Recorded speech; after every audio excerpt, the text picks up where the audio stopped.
The Jesse Jackson Jr. Show.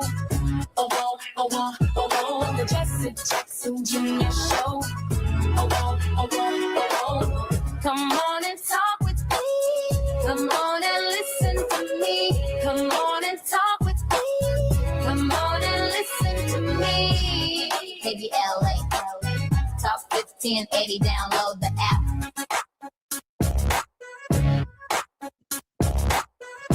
I'm Jesse Jackson Jr. Welcome forward to the Jesse Jackson Jr. Show on KBLA Talk 1580. It's March 16th. All day long. From one end of America to the other. And around the world. Tomorrow, St. Patrick's Day, officially. The day St. Patrick's holiday is normally celebrated. Usually it's in Chicago. Somehow, most of my life, I feel like it's fallen on a Saturday. But tomorrow it falls on a Tuesday, and it happens to coincide with Election Day. And there's a lot of stuff on the ballot, a lot of interesting people on the ballot in the state of Illinois, and I happen to be one of them. So we'll find out what the outcome of that process will be tomorrow. I do want to say this about Democratic primary processes. The Democratic primary process is for determining in any given jurisdiction the direction of the Democratic Party. In the general election, it's usually a contest, Democrat versus Republican. And in that particular context, you will hear more beyond the primary processes about Donald Trump, about what's taking place in Congress, about the tenor, tone, and the direction of the nation. But my experience in Democratic primary party political contests in the primary processes, and rightfully so, the issues focus on what the constituents themselves want, what they demand, and what they expect in a leader. And I can say that that this is what's taking place around the country in Democratic Party primary contests. So in the state of Illinois, tomorrow, the Democrats will settle upon their nominees to challenge the Republicans in November. That's true in California. That's true in New York. That's true in Virginia, South Carolina, North Carolina, Florida, Georgia, Tennessee, and the other states in the union that are engaged in primary processes. The Democratic primary is the opportunity for Democratic voters to make a determination about the direction of their political parties. And then they nominate a standard bearer, someone who's heard all of the candidates, heard all of the positions, talked about the economy, talked about the local issues. The voters then make a decision amongst the Democrats to be the standard bearer for the party against Republicans and other interests who will vie for being the standard bearer in the Congress of the United States, in the Senate of the United States, and even in the White House and for the White House. So the primary process helps us as Democrats determine what we think needs to happen locally in our communities. We'll talk more about that as we go through this kind of civics lesson together to help people break down where they think in a Democratic primary or in a Republican Party, the directions that their candidates should ultimately take. It's Moving Mountain Mondays on the Jesse Jackson Jr. Show. And in the first hour, Ernest Krim III is our regular contributor, an Emmy-nominated producer, public teacher, anti-racist educator, and hate crime victor who uses Black historical narratives to empower and educate through a culturally equitable lens. Mr. Krim, a South Side of Chicago native and University of Illinois Urbana-Champaign graduate, is a former high school history educator of 12 years who now also advocates for social justice issues and teaches Black history to the world through social media with a platform that reaches roughly 4 million people each month as of 2024. Ernest, welcome forward to the Jesse Jackson Jr. Show. Hey, what's up, brother? It's good to be here with you once again. Man, it's even better to be in Mr. Krim's classroom through a culturally equitable lens. I just want to read this because I know we'll talk about more of it when we come forward on our show, Ernest Krim's Classroom. In 1996, that's the date. If you Google it in 1996, you will find that Jesse Jackson Sr. launched, I believe, the first boycott against the Oscars, making the argument that in 1996, only one African American had been nominated in 166 categories. He was concerned, Ernest, about the cultural lens by which the nation was receiving its highest arts awards during that program. Ernest Krim, last night was quite a day at the Oscars for culture. Mm-hmm. Yeah, for sure. I think what we saw and what we'll discuss throughout this show is the representation they had.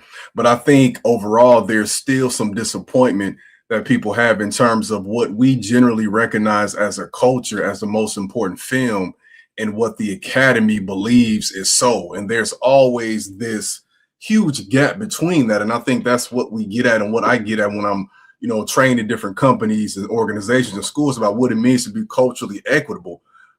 Is what you deem culturally acceptable and appropriate and of a high regard a reflection of how people who the vast majority of us who are consumers, is that how we view what you view? I'm Jesse Jackson Jr. You're listening to the Jesse Jackson Jr. Show on KBLA Talk 1580. I think personally that one of the great cultural expressions that covered a large swatch of African-American history was that movie Sinners by Coogler, and certainly by Michael Jordan, and the brilliant performances by the other Oscar winners. More on KBLA Talk 1580. We're talking Oscars when we come forward on KBLA Talk 1580. It's afternoon drive time with Jesse Jackson Jr. Only on KBLA Talk 1580.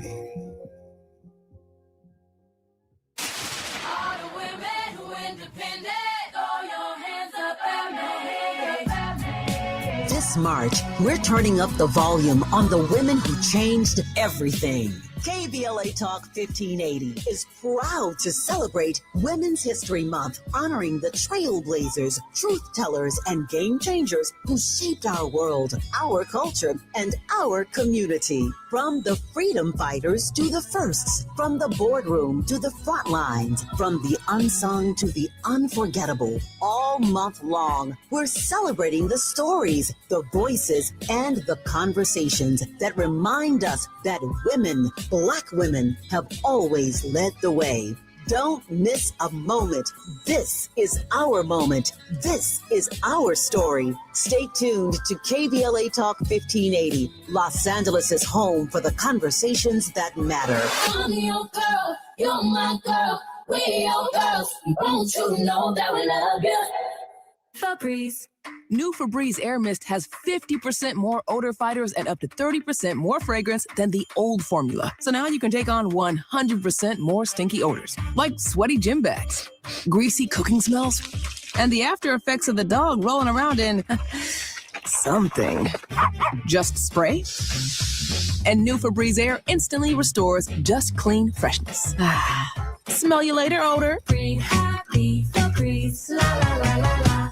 If you love to travel, Capital One has a rewards credit card that's perfect for you. With the Capital One Venture X card, you earn unlimited double miles on everything you buy. Plus, you get premium benefits at a collection of luxury hotels when you book on Capital One Travel. And with Venture X, you get access to over 1,000 airport lounges worldwide. Open up a world of travel possibilities with the Capital One Venture X card. What's in your wallet? Terms apply. Lounge access is subject to change. See CapitalOne.com for details. Warning, evacuation in progress. Leave the building. It's a total takeover. That's what I want. On Friday, March 27th, KBLA Talk 1580 belongs to the women. Are you ready? All day long, from 6 in the morning to midnight, the mic belongs to powerful, accomplished women, and we are not letting go. Nothing but the voices of women who inspire, challenge, and move us forward. It's the women of KBLA Talk 1580, sun up to sundown. I'm Dominique DeBrima, and I'll anchor the day with a 3-hour live panel from 6 a.m. to 9 a.m. on the state of Black women in LA, followed by women talking to women all day long about the issues that matter most.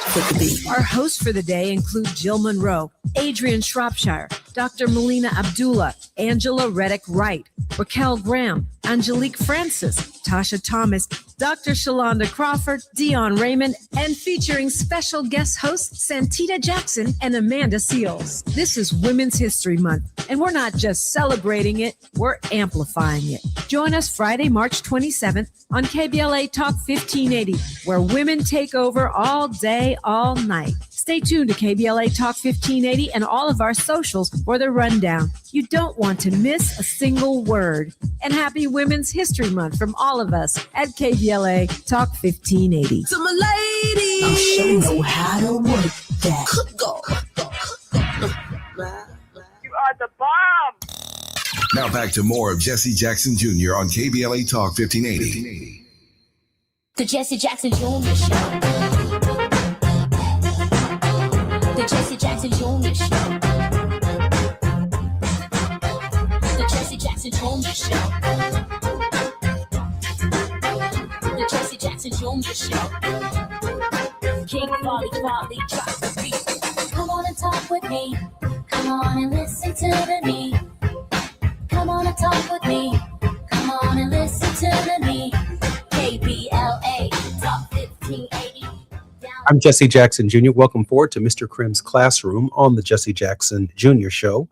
In 1996, Ernest, Reverend Jesse Jackson led a protest boycott of the 68th Academy Awards, arguing that the lack of diversity, hint, hint, hint, diversity, equity, and inclusion, among nominees, only one black nominee out of 166, reflected systemic race exclusion and cultural violence in Hollywood. He called for the protests at ABC affiliates and encouraged wearing red and rainbow ribbons to demand representation for people of color. The protest was met with limited turnout and criticized by some as a non-event or a box office flop at the time, notes the New Republic. However, it is now viewed as an early prescient effort to tackle the same issues addressed by the hashtag Oscars So White campaign in 2015 and 2016, according to the Chicago Sun-Times. Jackson's actions were rooted in a long history of boycotts for civil rights, was aimed at increasing the presence of black professionals in front of and behind the camera, explains WBEZ in the city of Chicago. And then there's, of course, the Oscars in 2026, where the cultural expression of black people was front and center with major awards and recognitions yesterday with Ryan Coogler's movie, Sinners. Ernest Krim? I think, for me, what's most interesting, brother, is the fact that so many of these roles lead back to your father, and so many of these roles are places where he was a trailblazer early. And what I gather from that is sometimes when you are early to the party or early on the trail, you have to wait for others to catch up.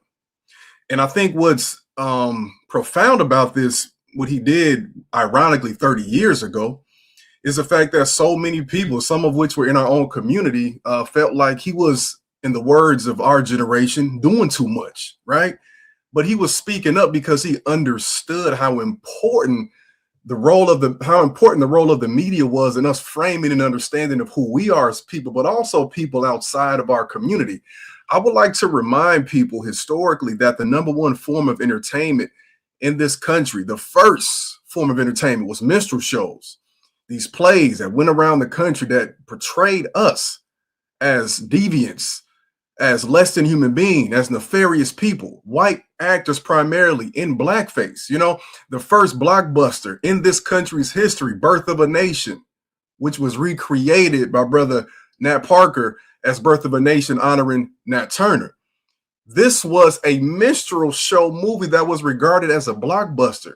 So especially in a society that is so segregated like America, and has been historically and still is, the media is a lens, is a window for us to view other people and other cultures. Like when I was in the class, oftentimes I would ask kids about what their understanding was of a particular topic. And oftentimes they would say, oh yeah, that reminds me of fill in the blank movie or fill in the blank TV show. So Reverend Jesse Jackson was far ahead of his time. And because of that, we saw what we saw in 2016. and we see what we saw yesterday. I want to give people some numbers real quick. They said that 28% of nominees this year were from underrepresented racial or ethnic groups. This was the most diverse nomination pool in Academy history. 33% of nominees were women. 12% of nominees were women of color, right? So Michael B. Jordan was only the 6th Black man to win Best Actor.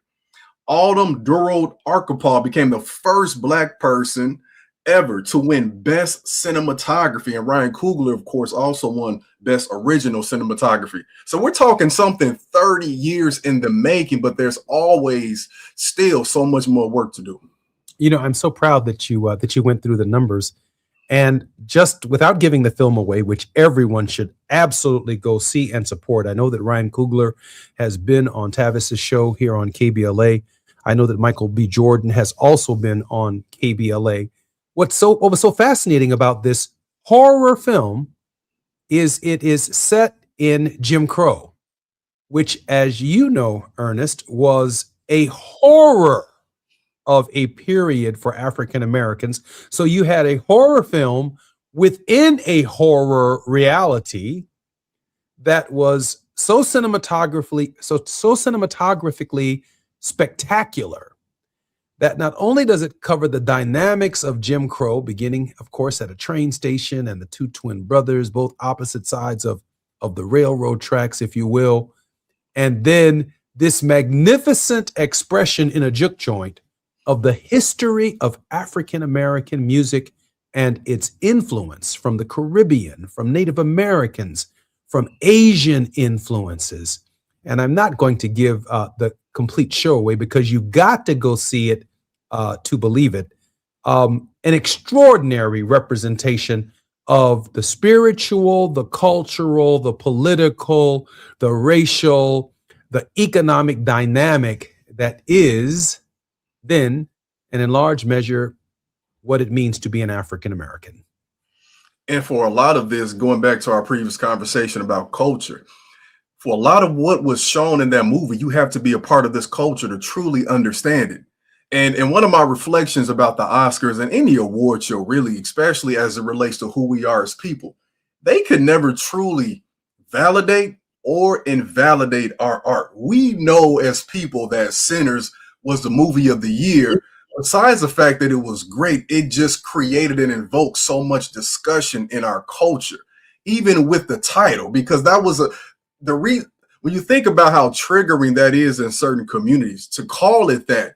And really the movie, like it positions that term in a way it makes you think of it outside of how you think the movie would actually be about, if that makes sense. Because Sinners, we know, like, the perception is things that are traditionally African and spirituality and things like that are viewed as sinful in nature, but it makes you think about it in terms of what our art is like and how it has been, how we have been leached upon throughout generations in this culture. And again, without giving away too much, I want folks to also reflect on just the context of this award and how Sinners was regarded.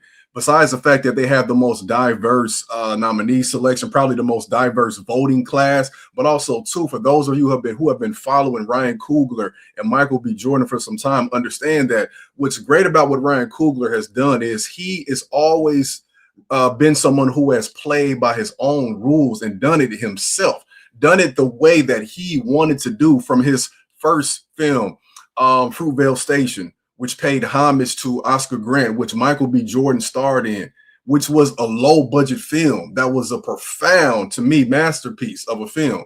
And then to create Black Panther and adapt that in the Creed series. And whenever you hear Ryan Coogler, you hear Oakland, you hear his community, and he brings all of that culture to the forefront. And for me, if I was a child in a classroom at this point in time, to see what he was able to do and to understand that there was a teacher who spoke life into him in college while he played football, right? He never thought about doing this, but she recognized something in him. And this teacher did not look like him. This was a white lady, a white English professor that looked at him and said, you could do something great with your writing skills.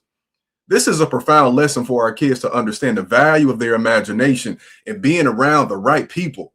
And let's not also forget, historically, about Oscar Macho 100 years ago, who set the standard as the first Black filmmaker from Metropolis, Illinois, who started to create art to counter these racist tropes, which your father would protest against in 1996.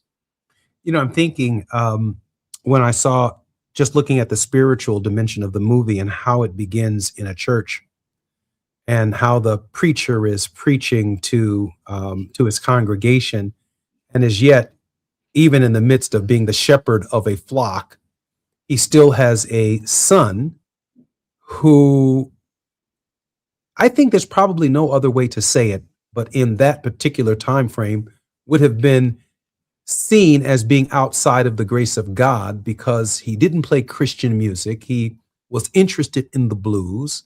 And those, of course, were the stories of reality and not the stories of mythology. And the preacher himself discouraged his own child's use of a guitar and his own child's use of artistic expression. He goes off and he kicks it with his boys and his cousins and chilling and all of that. And in one night, the entire expression of African-American life was expressed. And then, of course, because it's set in Jim Crow, there's this spirit energy that comes in that wants to take advantage of the music, that wants to live in the culture. And they were, well, I think I'll give this part away. They were vampires. I mean, they came to suck the blood out of it. And how the movie then progresses, the Klan organizing at the end to reclaim its land after it had already sold it to a brother for the juke joint, the Asian influence, the local grocery store, and how everybody was participating in the culture. I mean, this could not have been painted better by Rembrandt or one of the great sculptures of our society and our world. Maybe Michelangelo's David, I believe in Rome, probably still in the Vatican. But in his own way, Coogler actually captures, through art, a magnificent expression of Black life that is so central to our rhythm, to our beat, to our sense of spirituality, even to this day. It's profound. And I want to also, too, elevate the name Jordan Poole. Of course, we're talking somebody who's still here with us, but the fact that I feel he paved the way for us to be able to better articulate and show the realness of the horrors that we have lived through with Get Out, which has probably been almost 10 years, which is unbelievable to me.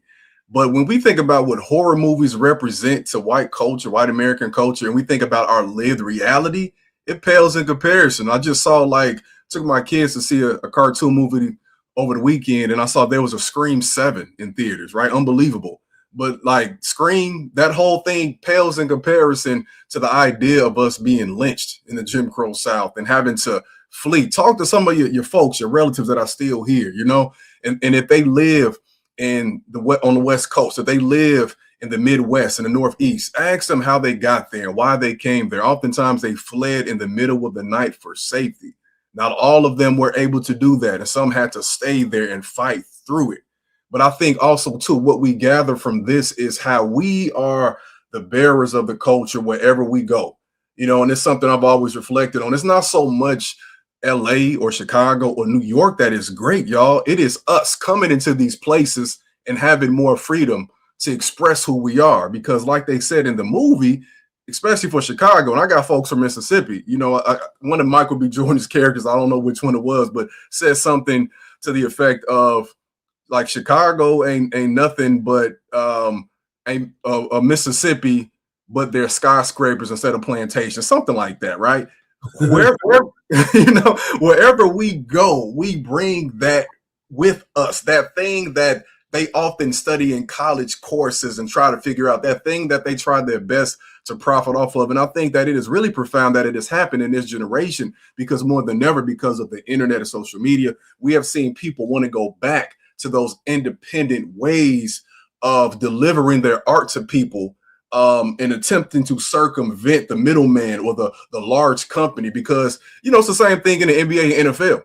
they used to be in those predominantly, but now they don't really care as much. And that's only because they own most of it. They own the teams. They own the media airways. So they say, yeah, you can have that as long as we get to own everything that you do. But what happens when we decide to take it all back and save it for ourselves? You know, I'm thinking in this moment, I was trying to compare between culturally impactful Oscar-nominated movies that ultimately won the Oscar.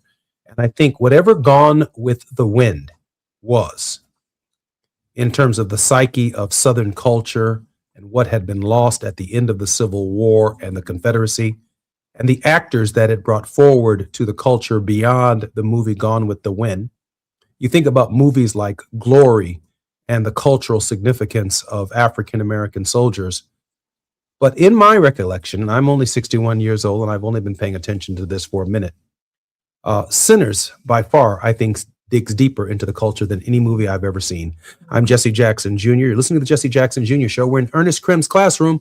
More when we come forward on KBLA Talk 1580.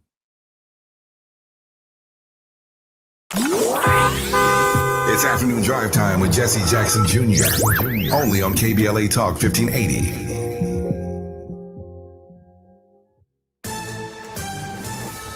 I'm Esther Dillard with BIN News Now. That's the sound of blowing snow that's adding to severe weather and significant travel disruptions for thousands across the U.S. Over 3,300 flights were canceled as of last check, with the storm impacting several major airlines, including Southwest Airlines, Delta Airlines, and American Airlines. Democrats on the Foreign Affairs Committee are demanding top Trump administration officials appear before a panel for testimony on the U.S.-Israeli war in Iran. And Hollywood's biggest night is in the books. One of the winners is African-American Michael B. Jordan. I want to thank Warner Brothers. I want to thank Mike and Pam for believing in this dream, this vision of Ryan Coogler, and betting on the culture and betting on original ideas and original artistry. And you're an amazing person. He took home his first Oscar for his role in Sinners. Get BIN News Now on demand 24/7 on the iHeartRadio app.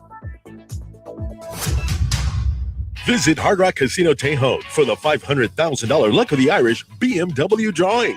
Drawings every Thursday in March. Hard Rock Casino Tejon, the closest casino to downtown LA. The excitement starts here at the new Hard Rock Casino Tejon. Is this the time? This is the KBLA Sports Minute with Ray Richardson. I'm a bad man. 5 straight wins for the Lakers has moved them up to third place in the Western Conference with 15 games left in the regular season. The Lakers are at Houston tonight. The Clippers are at home tonight against San Antonio. No word yet on Kawhi Leonard's status. He sprained his ankle in Saturday's loss to Sacramento. The UCLA women's basketball team joins undefeated UConn, Texas, and South Carolina as the top 4 seeds in the NCAA tournament. UCLA is the number 1 seed in the Sacramento Regional. The Bruins have a first-round game Saturday at Pauley Pavilion against California Baptist, champions of the Western Athletic Conference. The USC women's team got an at-large bid despite losing their last 4 games. USC is the number 9 seed in the Sacramento Regional. The Trojans play Clemson Saturday in Columbia, South Carolina. No debates, no speculation, just the info you need. That's your KBLA Sports Minute. I'm Ray Richardson. More news, opinions, and conversation when we come forward on KBLA Talk 1580.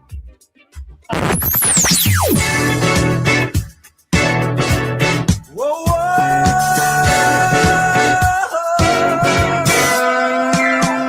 This is KBLA Talk 1580. Talk radio. That's music to your ears.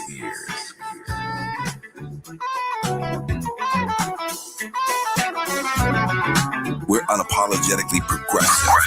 KBLA Talk 1580. We've got a lot to talk about. I'm Reverend Gerald, the life coach. Is someone you love struggling with addiction and mental illness? Is improving your family's health important? Want to leave a legacy that your family can grow? Are you ready to enhance your perception of life experiences? Then wake up weekends at 7 a.m. with Urban Family Focus and get the wisdom, opportunity, resources, and motivation to live your best life. Join the conversation on Urban Family Focus Saturday and Sunday at 7 a.m. Unapologetically progressive. KBLA Talk 1580. We've got your black. My name is Tyrone Owens, and this is my home for 23 years that burned in the fire. Me and my wife, Charlene, we had this whole yard decorated every year. This was a house that sparkled throughout the entire neighborhood on all the holidays. It's a community that will never be the same due to the negligence of a utility company. So I am pretty upset about that. We were nowhere near being able to rebuild with our insurance. It's going to cost $1 million to put your house back up. I want to get back to that point where we were before the fire. I'm starting to get emotional, but I'll work through it. LA Fire Justice has been wonderful for us. They're just caring people. We have all faith in them. Big ups to LA Fire Justice, who's given us hope to rebuild 100%. Advertisement. Douglas Foster, 221 East Walnut Street, Suite 100, Pasadena, California, 91101 is the attorney responsible for this ad. LA Fire Justice is proud to sponsor Conversation Live, Altadena Rising with James Farr on KBLA Talk 1580. Hi, I'm Dominique DePrima, KBLA Talk 1580 host and African Focus Incorporated cultural ambassador. You probably know by now that every year our two organizations team up to lead a trip to the motherland. This June will be our 8th African Focus Trailblazers Tour, and it's not too late to join us. But if you've been thinking of going with us, now is the time to sign on before prices go up. Our current deadline is March 20th. Join us as we travel to a country widely considered one of Africa's most underrated destinations, Zambia, home to the towering Victoria Falls and the bustling capital city, Lusaka. Enjoy a visit to Botswana, known for its pristine natural beauty and stunning Southern African wildlife. We travel in comfort with luxury accommodations, a variety of fun activities, and delicious dining. We do service with charitable work at a school and an orphanage, and we expand our horizons with cultural and historical excursions. To sign up now before our March 20th deadline, please call African Focus Incorporated at 310-676-7300. That's 310-676-7300. Or check out africanfocus.org. Whether it's in the community or traveling the globe, we move as family. African Focus and KBLA Talk 1580. Let's go.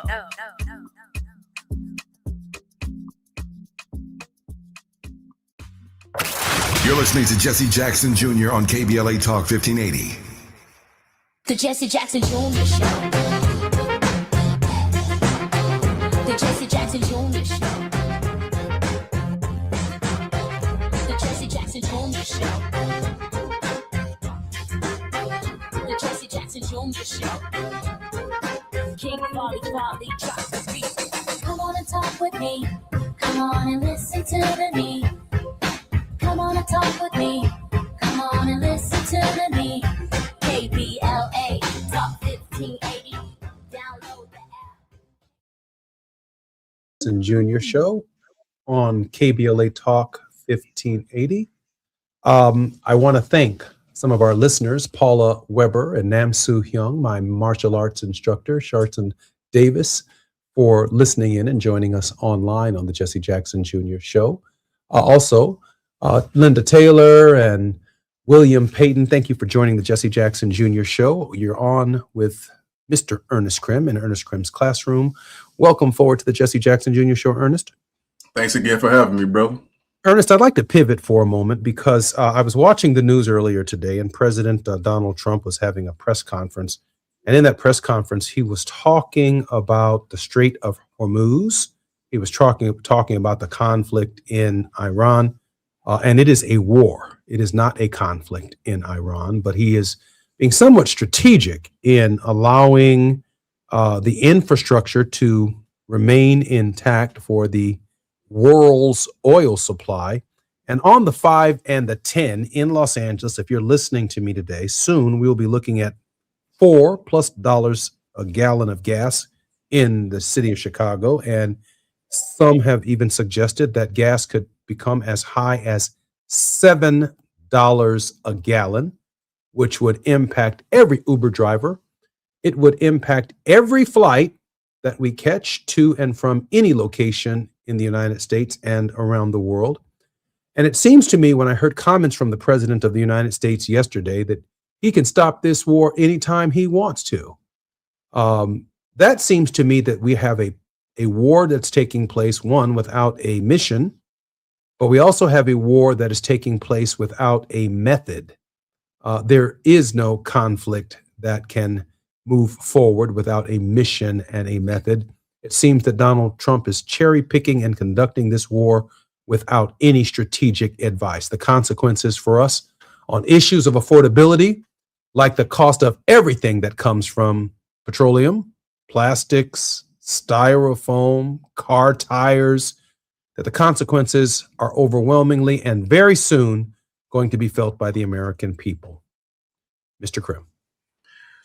I think what illustrates this disaster the most is something that's very personal to me. I came across this weekend.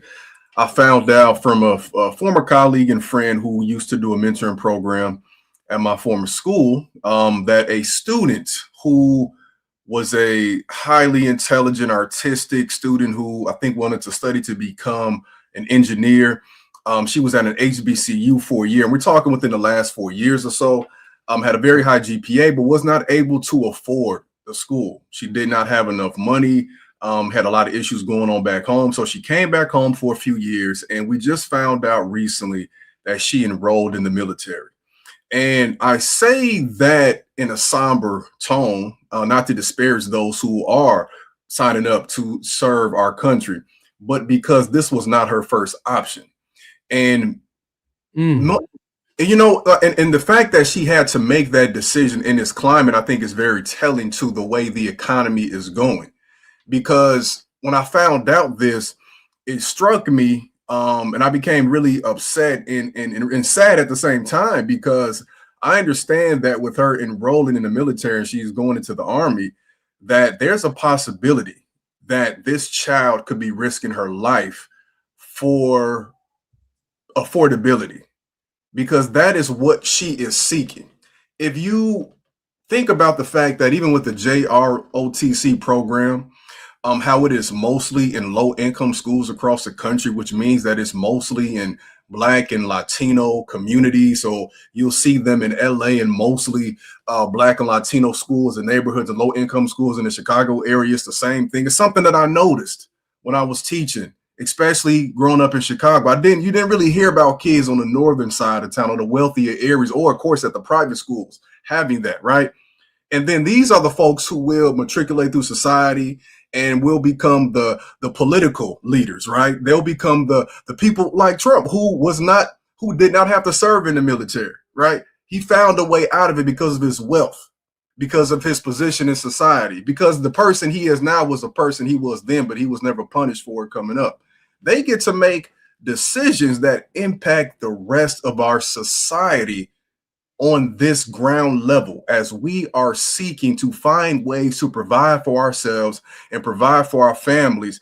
There is so much happening now. And I think about the intelligence that this young lady has that would fit into the growing technological society that we are seeing expand before our eyes. But in this world, we have a president who is willing to risk it all. He said, and I quote, right about a week or so ago, yeah, a lot of people are going to die, and some. And there is not a concern in the world, because he would much rather keep us all distracted and dependent on him too, especially, y'all, as we approach this election season. Because I don't think there's any mistake on how this is all unfolding, with the primaries across the country happening in Illinois tomorrow and various other places throughout this month, leading up to November.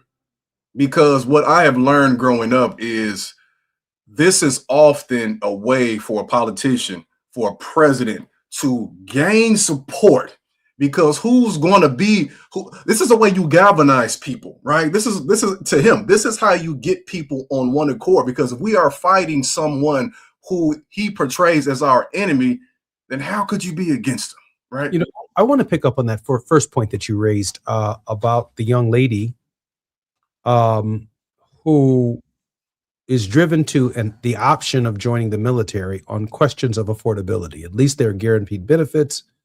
There's some guaranteed health care. There's a steady paycheck. Willing to be patriotic and provide service to her nation, but could not have possibly imagined that she could very well end up in a conflict fighting over a nickel on a gallon of gas. the very affordability crisis that drove her into the military in the first place because of her life options, whatever they may or may not have been that were desirable for her skill set and what it is that she chose to do with her life. She now finds herself enlisted and could very well end up in a foreign war somewhere abroad, fighting over natural and critical resources for people who don't need another dollar.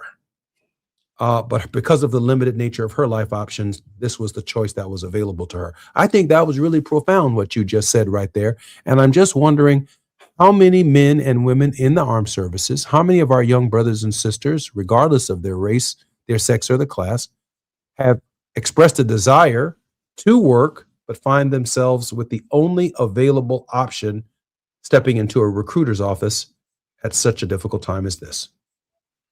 And when you think about this, and I'm juxtaposing this to the community that I'm in now where this is happening, a community that 50, 60 years ago was going down south and grabbing black men to say, hey, look, come up here. You can get a well-paying job with a high school diploma to support your entire family. 50, 60 some odd years ago.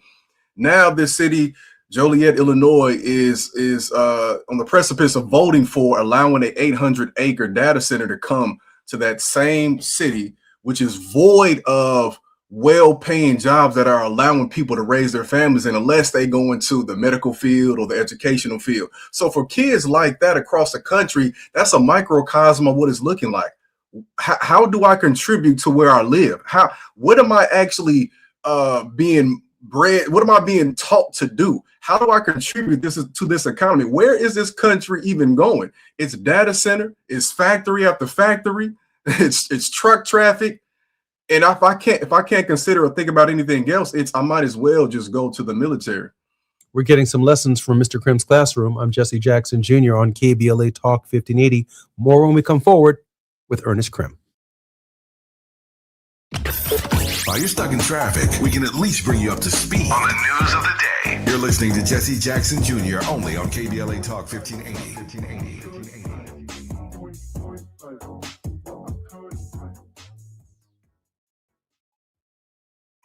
He's the son of a school teacher and Navy veteran who built a company worth billions and walked away from it. Tom Steyer, pledging to give away half of everything he earned to charity and fight for Californians. So when out-of-state corporations weren't paying their fair share of taxes, Tom Steyer led the fight for Prop 39 and won, earning California billions of dollars for our schools. Tom took on big oil to stop them polluting our air and water and smash them. Tom fought for free school lunches so no child goes hungry. Tom Steyer, strong enough to take on the special interests crushing us with the cost of living. As governor, Tom will stop Wall Street from buying up middle-class homes, lower utility rates by 25%, and ban corporate PAC money from our politics. Other politicians talk. Tom Steyer gets it done. Ad paid for by Steyer for Governor 2026. You are the architect of your own legacy, but you don't have to build it alone. I'm Lisanne Basquiat, a board-certified NLP expert and legacy healing strategist. I've built the Shaping Freedom platform to give you the exact tools you need to evolve.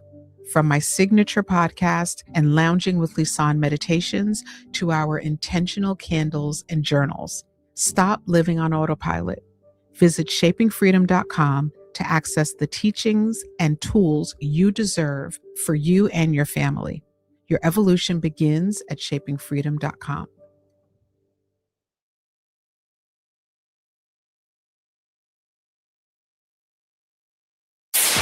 KBLA Talk 1580. We've got a lot to talk about. KBLA Talk 1580, connecting you with services and solutions. Created with a share of the 1984 Olympic Games surplus, LA 84 began operations in 1985 as a grant-making and educational foundation. Today, the LA 84 Foundation supports hundreds of nonprofit youth sports organizations throughout Southern California annually, trains coaches, commissions research, convenes conferences, and maintains the world's premier Olympic and sports library collection. They are transforming lives and communities through the power of youth sports. To find out about youth sports programs for yourself or your child, and to get information about the grants and support they offer to schools and nonprofits, or if you want to make a donation, please visit la84.org. That's la84.org. Or you can call them at 323-730-4600. This is a community call to action from KBLA Talk 1580. Lena Bloom for the Bail Project. Imagine you're stuck in a jail cell and you can't afford bail, and someone offers you a way out. Just plead guilty and you can go home and kiss your kids goodnight. What do? What thousands have. You plead guilty whether you are or not. Cash bail makes poverty a crime. That's why the Bail Project helps those who can't afford it while fighting to end cash bail. Because freedom should be free. Brought to you by the Ad Council.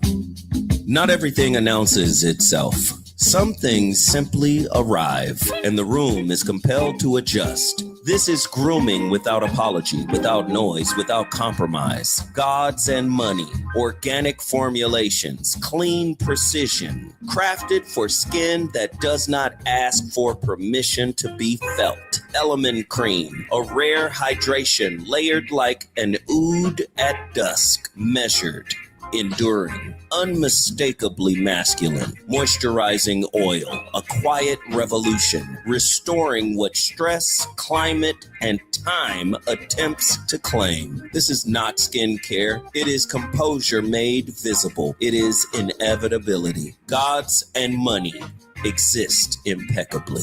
Discover the ritual at godsandmoney.com. That's Gods and Money, MONY.com. Now back to more of Jesse Jackson Jr. on KBLA Talk 1580. The Jesse Jackson Jr. Show. The Jesse Jackson Jr. Show. The Jesse Jackson Jr. Show. The Jesse Jackson Jr. Show. King Volley, drop the beat. Come on and talk with me. Come on and listen to me. Come on and talk with me. Come on and listen to me. KBLA Talk 1580.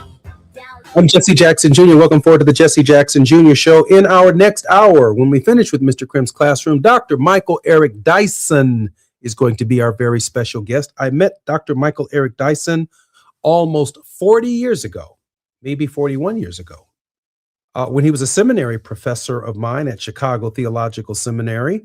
I introduced him to my father, and I told my dad, Dad, listen, Dr. Dyson is one of the best and brightest scholars on the landscape anywhere in this country and around our world, and I wanted you to meet a guy who was extremely heavy. Dr. Michael Eric Dyson is going to be our very special guest, and I am following comments in the chat. So if you do have a question for Dr. Michael Eric Dyson, I'm going to do something unusual today. And I'm going to ask Dr. Michael Eric Dyson any question that you might have. He is simply one of the best and brightest that has ever done it. More about his bio and introduction at the top of the hour. I'm Jesse Jackson Jr., listening to the Jesse Jackson Jr. Show on KBLA Talk 1580. We're in the classroom with Mr. Ernest Krim. Ernest, welcome forward to the show. Thanks again for having me, brother. Oh, man, you know you're always welcome. Ernest, how should young people see this war, and how should they respond to it in the midterm elections? War historically has generated and sparked massive peace movements in the United States, and I can't imagine that, for example, the young lady that you spoke about, and 18-year-olds generally in this country, must be feeling some kind of way about a conflict without a mission that could, in fact, cost them their lives. Dr. Krim? Yeah, and not just a conflict without a mission, a leader, a leader without a mission. You know, like it is situation after situation, compounded. And our kids, I made a post about this recently, our kids are aware of what's going on, but the adults oftentimes are not leading them the appropriate way. Because, for example, I said that we'll teach them about the First Amendment. We'll teach them about how they can stand up, but then we reprimand them for saying that we need to walk out and protest this administration because it is not in our best interest, some of the things he's doing. We have to cultivate our children during this time, and we have to really, I'm a strong advocate of recruiting those leaders who we can see have a particular political orientation in how they carry themselves. And this shouldn't be that difficult, because in communities across the country, we'll pinpoint that young men and women because they're tall, because they're fast, and we'll sign them up for AAU, for basketball, football, track, whatever, and we'll say we want to hurry up and get them an NIL deal before middle school. But on the same side, we're not looking at our young scholars and saying that we should mold them in the same way. They see what's happening. They see what's going on. I want to even bring this up. You know, I saw this story, the stat that said that about 567,000 fewer Black men were recorded as employed between November 2025 and February 2026. And also, too, that over 700,000 Black women have lost their jobs since this administration began as a whole. We are telling our kids, and I'm speaking for myself, when I was in the class, the push was college, college, college. And I'm not saying it's not, but I bring that and raise that point because we have to begin to say for our kids. We cannot just tell them what they need to do next. We have to let them know what it's for and ask them what it could be for, because they see the issues happening now and they want to know and understand that what they are getting engaged in academically, scholarly, is a means to an end. Every generation, until we change course, is going to feel like the adults in the room have led them astray. And I cannot say that I disagree with them much, because we have a lot of work to do. I am imagining that an 18-year-old is turning to their parents right now and asking them the question, why are we going to war in Iran? Why are we bombing schools? Why are we breaking up families? And what is this about? And there's probably not a single parent in this country who can give their children the same answer. It's truly unbelievable, especially to your previous point about how it trickles down and impacts us. And you think about folks who have to live check to check in this country, what the difference 30, 40 cents can make when you're pumping your gas, or if you have to fly for business, and what that could mean for your companies when they have to downsize and make decisions.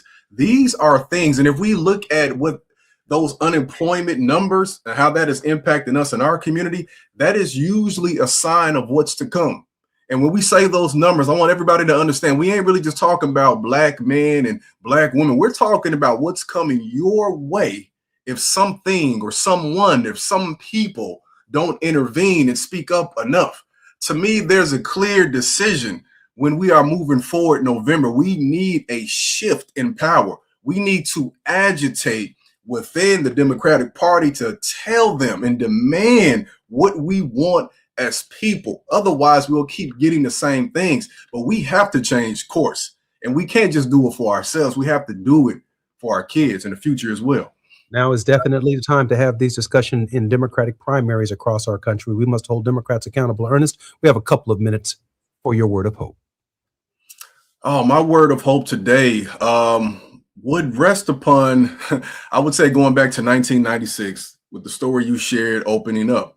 I don't think that many people were aware of the fact that, of course, there's a long list of things Reverend Jackson did throughout his life. But I want us to remember that during these times and any other time, that when you are doing what's right, it might not be popular in the moment, but you have to stand firm. When you are blazing a trail, y'all, you might be standing in that path alone or with a few people for quite some time, maybe even 20 years, maybe 30 years until they get it. But if you have wrestled with it, if you have prayed and meditated on it, and you know that it's for the better of your community, country, and world, then you have to hold fast.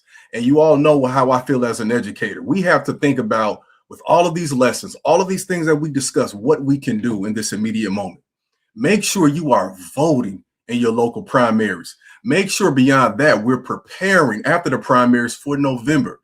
This does not mean that we just vote and we leave it alone. It means that we galvanize with people in our community. You all know that elections are coming up and we're in election season, but does your neighbor, does your friend, right? Does your brother or sister at church know? This is not just a vote every 2 years or 4 years thing. This is organizing and collectively galvanizing around political purposes. And y'all, not just on the federal level, but locally as well. Because do you know who your mayor is? Councilman, alderman.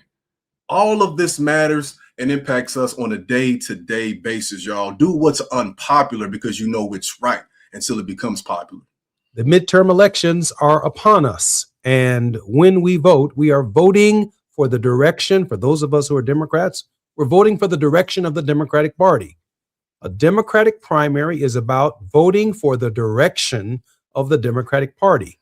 And then after the primary process, we go to the general election where we prepare to take on MAGA, take on Trump, and to take on the interests to which we have elected a standard bearer. Ernest, thank you very much for having us in your classroom today. Thanks again for having me, brother. I'll see you next week. Look forward to it. I'm Jesse Jackson Jr. You're listening to the Jesse Jackson Jr. Show. In the next hour, we have a full hour with Dr. Michael Eric Dyson. More when we come forward on KBLA Talk 1580. KBLA 1580 Santa Monica. I'm Esther Dillard with BIN News Now. That's the sound of blowing snow that's adding to severe weather and significant travel disruptions for thousands across the U.S. Over 3,300 flights were canceled as of last check, with the storm impacting several major airlines, including Southwest Airlines, Delta Airlines, and American Airlines.